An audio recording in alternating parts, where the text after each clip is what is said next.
Il y a longtemps, le handicap est considéré comme un fardeau pour la société. Nombreuses familles n'ont pas accepté leurs enfants handicapés.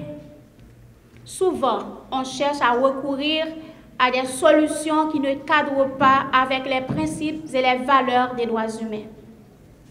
Les enfants handicapés sont souvent victimes d'abandon, d'exclusion et la surprotection de la part de leur propre famille. Dans la communauté, les personnes handicapées ne cessent pas à être victimes de discrimination fondée sur le handicap, ce qui les restreint à jouir leurs droits fondamentaux sur la base de l'égalité avec les autres. Grandir et vivre avec un handicap en Haïti, c'est pas très facile. Quand on est une personne handicapée, on est appelé à faire face à de nombreux obstacles de la vie courante. Les barrières sociales s'érigent sur toute la ligne au chemin des personnes handicapées, que ce soit sur le plan environnemental, économique, éducatif, etc.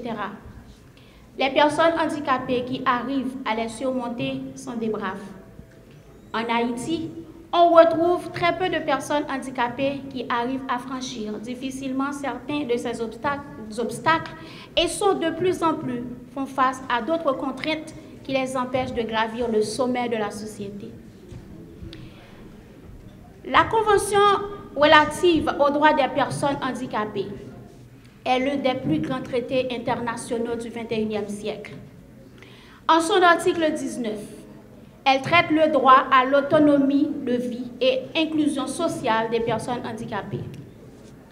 C'est un article central dans les démarches pour le respect des droits des personnes handicapées. Il prend en compte les droits civils, politiques, socio-économiques et culturels. Je profite de cette occasion pour féliciter et remercier au nom du gouvernement haïtien l'USAID pour cet appui à Impact et BCF et aux bénéficiaires de ce projet qui sont des organisations des personnes handicapées pour la promotion des droits des personnes handicapées. Ce projet intitulé « Une communauté pour nous toutes ». Pour nous, c'est une réponse aux multiples questions désobligeantes aux personnes handicapées. L'article 19 de la CRDPH repose sur le principe fondamental des droits de l'homme, selon lequel tous les êtres humains naissent libres, égaux, en dignité et en droit, et toutes à une vie, donc qui a la même valeur.